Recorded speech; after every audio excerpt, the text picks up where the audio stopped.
This week on Fox Football Live, we start with the Ballinger Bearcats, who believe this is the week for their first victory of the season as they welcome the TLCA San Angelo Eagles at Bearcat Stadium. Next, we travel to Water Valley for their matchup against McCamey. We then hit the road to Wylie to see the Bulldogs take on Palo Duro at home. And lastly, our game of the week, San Angelo Central versus Odessa Permian, a rivalry for the ages. Week 10 of Fox Football Live starts now.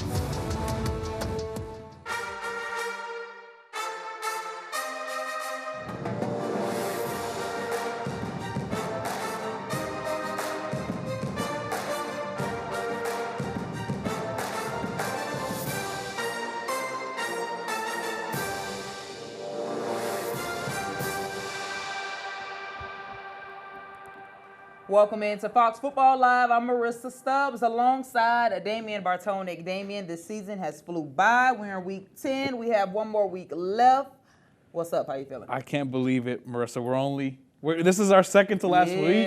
I cannot believe this. I mean, we have basketball season. We were talking about how the Warriors got their first win ever off air. You know what I mean? But you know, we got so much going on. There's so much to look forward to. But including with that district play. Yeah, it's been crazy throughout this full season. But like we said, it's gone by a blink of an eye. Yeah. So we have a lot in store for you tonight, West Texas. Let's go ahead and get into it. But before we do that, we have 1 week left in the season. Once again, remember, we can't do this show alone, which means if you have any highlights or big plays you think we should show throughout the rest of the season, well, I should say throughout next week, feel free to send it in. You can text us at 325-655-6006. All right, look, y'all, we have a big one to start with. And typically games involving teams with 0 wins in late October are not important. But this battle between TLCA and Ballinger was as big as it gets. And that's because for San Angelo TLCA, a win means they are in. They would clinch a playoff berth if they end up victorious against the Bearcats on Friday night. But Ballinger actually came into this game as 12-point favorites. Now, I got to speak to the Eagles before this one to see what a win would mean, especially after going through the adversity that they went through with the coaching change that struck them earlier in the year. It means a lot. It means we go to the playoffs 2 years in a row when a couple years ago we haven't won a single game, and now we're winning games, and now we're going to playoffs almost every year. Yes, even with all the adversity, I think our coaching staff was very well put together, and just having them step up and lead us basically is what we really needed through all that. All right, now the Eagles, they were 12-point underdogs, Marissa, and they definitely came out hitting. We're going to get into this one, the physicality right off the bat. Here we go, first play of the game. Running back Zach Canada popped at the line of scrimmage for no gain. Same drive, TLCA, they're going to sniff out this one. This one's on third down. You're going to see one of the coaches get in the way. It was ruthless, all right? First possession for TLCA, 0-0 score. Jaden Villanueva with the carry into Bobcat territory, bounces it outside. Now, next play, fourth down for the Eagles here. But they end up converting. Now, you're going to see here, they're in deep Bowden territory, but they get back-to-back holding calls, and they actually had to punt. So, Bearcats ball, 0-0, deep in their own territory, and they got nothing. Now, after a Ballinger punt, Isaiah Vaquero with the catch to get the Eagles into field goal range. And notice how I said field goal range, all right? And you're going to see here, to put the Eagles on the board, a 45-yard field goal in high school from downtown to put the Eagles up 3-0, and ultimately they would win this one 36-21. Listen, I know we don't have numbers like on the field, but I wonder how long that field goal was. I think it was 45. Now but it was at least 45 because they were around the 30-yard line, and obviously from there, including the end zone and all that stuff. Right. It was at least 45 yards. It was a bomb. I was surprised. That is crazy, but I'm happy for the Eagles because you just said they clinch a playoff spot. Okay. Yep. All right. Shout out to the Eagles. But hey, all right. Now the action from the game is always fun to watch, but it's the sounds of the band and the cheerleaders, also the fans, who make the environment so much better. Let's take a look.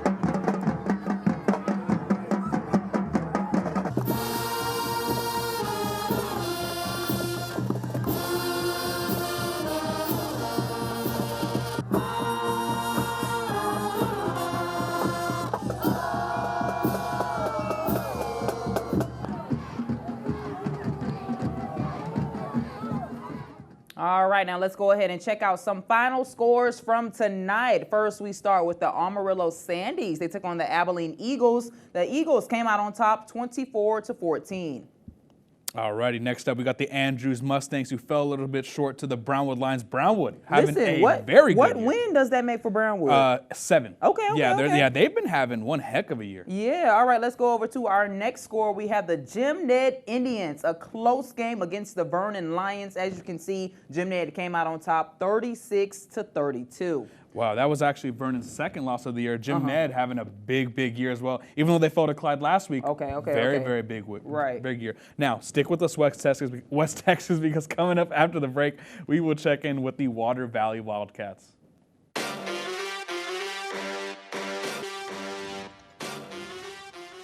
Welcome back. Now, the Water Valley Wildcats may be on the outside looking in for a playoff berth and entering their final game of the season against McCamey. Now, Damien, the UIL did their realignment today, and Water Valley is going back to 6-man football. Oh, really? Yeah, that's what I just found out today. So it's crazy because before they played 11-man football, you know, that's originally what they played, 6-man. But this year has been tough, but also last year was tough. So I wonder what it's going to take them for them to get, like, over that hump. Well, a couple years ago, they went 12-1. They were actually really good. So I'm excited to see them in 6-man football now. But I hope the players also enjoy that too. I kind of wonder what they're feeling about that. But hey, good for them. I hope they'll do well. All right, now West Texas, let's go ahead and check out the action from the game.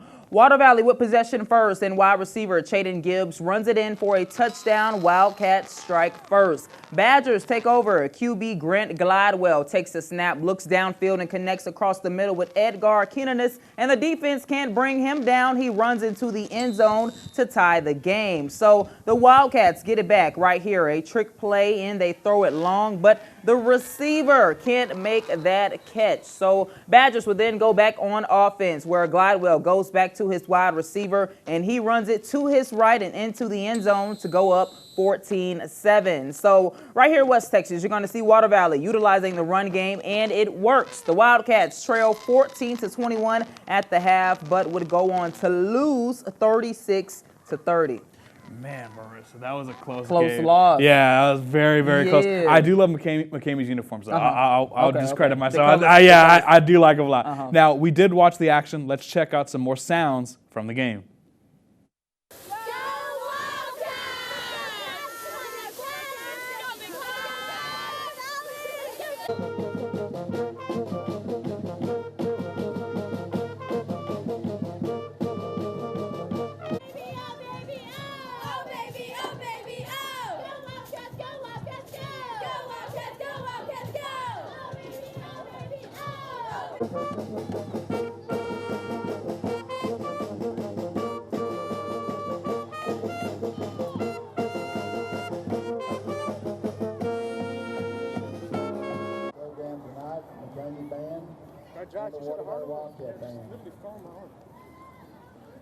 All right, now, Damien, we both love Mic'd Up. It's my favorite part of the show throughout this whole season. Like, when I first thought about micing the coaches up and I watched it back, I was like, listen, like, this is the content West Texas needs to see. So with it being our second to last week, let's take a look at some of our favorite moments from this season's Fox Football Mic'd Up. Except the perfectly thrown fade and close the deal on that. That's what you ought to be thinking. Get him. You got him like this. Turn around. You got him like this. I saw your hands all the way around him. That's a hold. Ready? Step together. Step's going to be worthless, so don't even look at the quarterback when he gets inside the 10. Here we go. Come on, Drew. Y'all want that safety D-line? Let's get it. Hey, if he's out wide like that, what are you going to do? Take him to the sideline for me. Quick feet. Take away all those others and play them, and then just close it. We got 23 kids. We ain't going to get a lot of breaks. Get it right. Ready? Would you agree? And then you're nearly... Hey, let's go. See it. Good. Finish. Sandor, finish. You better have 11. Pick it up, boy. Move in, Gilly. Pass. Fight to it. Get there. Run to the football. Good rep. They miss it in there. Keep it wide. Parker. Are lining up opposite of the backers. So he's in A, he's in B. So now you're in A, he's in B. Yeah, see that opening? Let's go. Now read it. Now let's go. Fly to it. Let's go. Get off the block. Catch. Is that everybody? Here we go, team. Team, hold 'em. Oh, my bad. Screen. Let's go. No, puddle up. Here we go. You're just reading that tackle. Come get it, D. Come get it.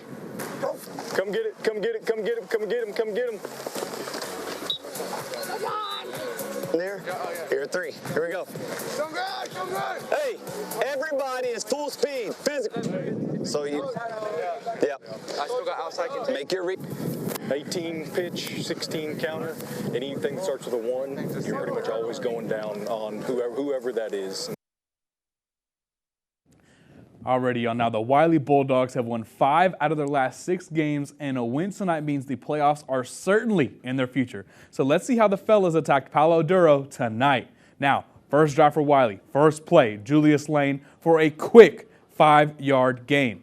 Now, next play, Bryant Meng, he's going to find Hunter Hood to move the chains. Look at this one. Look on the quick hitch. Next, same drive, Meng with a quick hitter to put the Bulldogs near midfield. But on the very next play, Wylie finally got some payoff. Meng with a lead, or actually, I got the plays all mixed up. Now you're going to see Meng with a lead blocker in front, and he's going to be gone. Look at it. He looked like Cam Newton out there. Look at that. He's running. He's still going. 7-0 Wylie, and the Bulldogs end up locking this one up with ease. They're going to win this one 33-16. All right, shout out to Wylie. Let's go ahead and check out some more final scores from tonight. I mean, it doesn't get any better than the Wall Hawks. The Wall Hawks came out on top 50-6 against the early Longhorns. Yeah, I don't get, like you said, I don't get it. Grape Creek, hey, shout out Grape Creek. First win of the season. Beating the Brady Bulldogs 20-13. I like it. Listen, against a good Brady Bulldogs team. All right, now let's take a look at our next score. The Cristobal Cougars, they did not show up tonight at all. Okay, Sonora Broncos came out on top 46-0. I feel bad for my Cristobal Cougars. For real. Now, do not touch that remote West Texas, because coming up, we have more action coming your way.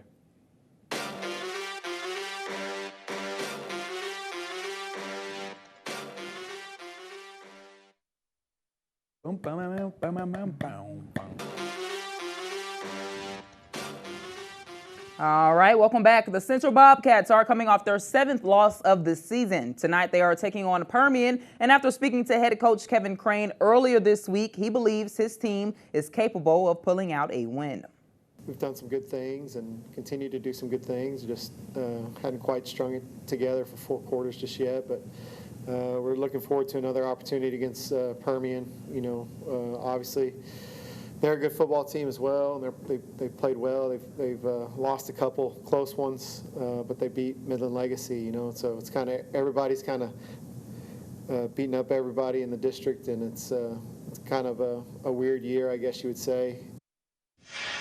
All right, now let's check out the action. Tyler Dupnick from our sister station in Midland has more. Senior night festivities and recognitions at Ratliff Stadium before kickoff between the 1-7 San Angelo Central Bobcats and the 4-4 Permian Panthers, trying to better their playoff chances here down the stretch this season. Third play of the opening drive, a handoff to Justice Laura through a gaping hole. The senior down the sideline for 6. That's how you start the night. 7-0 Permian early. That was a third down. How about more third down efficiency? A tunnel screen from Jacob Garcia to Noah Adams behind. Great blocking. Adams turning on the afterburners. 77 yards untouched. Permian rolling early. The ensuing kickoff, a high kick. 2 Bobcats collide. Balls on the ground. Who's got it? Jason Cranfield with the recovery for Permian, and Mojo knows how to answer. Laura cashes in from 1 yard out, his second of the first half. The Panthers' defense great in the first quarter as well. Here is a high snap on 4th down. Parker Haynes helps blow that play up for a goal line stand. Now Sebastian Sanchez helps collapse the pocket here. A sack on 3rd down for Permian, still pitching a shutout. Looking for more on offense now. Garcia airs one out. A bomb to Benjamin Saldivar from 59 yards. He prances into the end zone. 28-0 at that point. San Angelo Central would score a couple of touchdowns, but will be turned away on a fake field goal. 28-14 Permian at halftime. Now, unfortunately, Central Bobcats would lose 42-14. That's their 8th straight loss of the season. Yeah, we feel for the Bobcats here. But West Texas, we have traveled all over the place this season. So we want to look back at some of the athletes we met in this season's Q&A segment. Ashton Ortiz, strong safety, and wide receiver. What's your favorite post-game meal? Canes. Right? Canes for sure, yes sir. Okay. Canes is my favorite. Tell me, who has the best drip on the team? You can say it yourself if you think it's yourself. I think it's myself, yes sir. Because you got the long sleeves. I've seen you wear the long sleeves. Yes sir. Okay. Yes sir. Tell me, what is your favorite pregame song? I have a Tiger. Zach Canada, I'm a running back and linebacker. Who's your favorite NFL team? I'd have to say the Baltimore Ravens. Who's your favorite NFL player?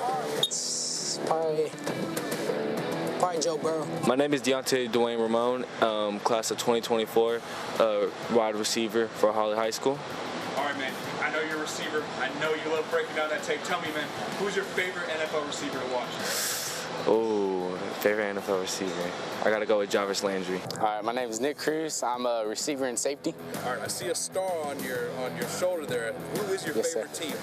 Dallas Cowboys. I figured. Yes, sir. You better with that tattoo. Okay, who's your favorite player? I go with my man Michael Parsons. I thought it was going to be either him or CeeDee Lamb. Right, yeah, both of them, you know. Okay, what's your favorite post-game meal?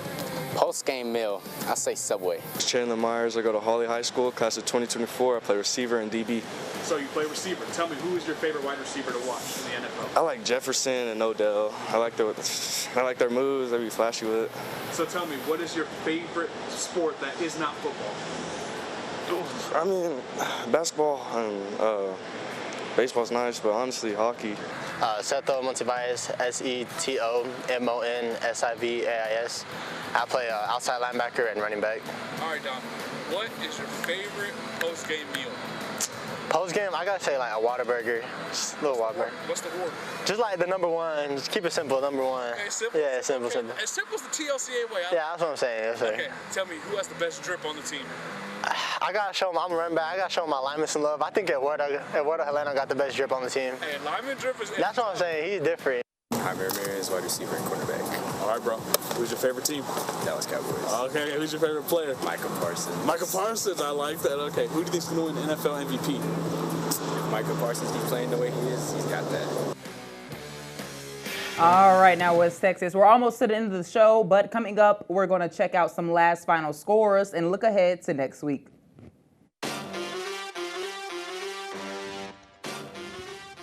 Welcome back, y'all. Now, before we go, it is time to see this week's play of the week for Week 10. Man, Marissa, it was a good one. Let's go ahead and see it. All right, now, once again, Badgers take over. Grant Gladwell takes the snap, looks downfield, and connects across the middle with Edgar Keenanis. As you see, Damien, nobody on the defense could bring this kid down. He ran into the end zone, but he was the wide receiver one. You know how they say QB1? Yeah. He was wide receiver one tonight. Yeah, he was him. Yeah, he was him Definitely tonight. him. Yeah, he was him tonight. All right, let's take one final look at this week before we talk about the final week. First up, the Anthony Wildcats. Ooh, that was a close game against Reagan County. Reagan County edged this one out 46-41. All right, now let's go to our next score, the Mason Punchers. You say it every week. All they do is punch. All they do is punch against the Stockdale Brahmas. Brahmas. Okay, Brahmas, right, yeah. But 40-21 was the final score. And last one from this week, the El Dorado Eagles take a slight loss to the Iran Braves, 27-20. All right, now we're going to go ahead and look ahead to the matchups that will happen our last week of Fox Football Live. So we have Iowa Park taking on the Jim Ned Indians, the Wolfforth, I'm saying that right. Friendship. Basically, they are going to meet Central here at home in San Angelo. The Abilene Wylie Bulldogs will take on Abilene Cooper, and the Ballinger Bearcats will face off against Grape Creek. Hey, if Ballinger wins the game next week, I'm going to put this helmet on live TV. All right, I'm going to let y'all know. All right, next we got Big Spring and Andrews. We got Snyder and Sweetwater. Early taking on San Angelo TLCA. And Brady taking on those Wall Hawks, those dominant Wall Hawks. All right, Damien. Well, in West Texas, that's all the time we have for tonight. But we have to meet here. Y'all have to meet us here as well for our last week of Fox Football Live next Friday, same time, same place. We hope you have a great weekend. Stay safe, and thank you so much for tuning in to Fox Football Live.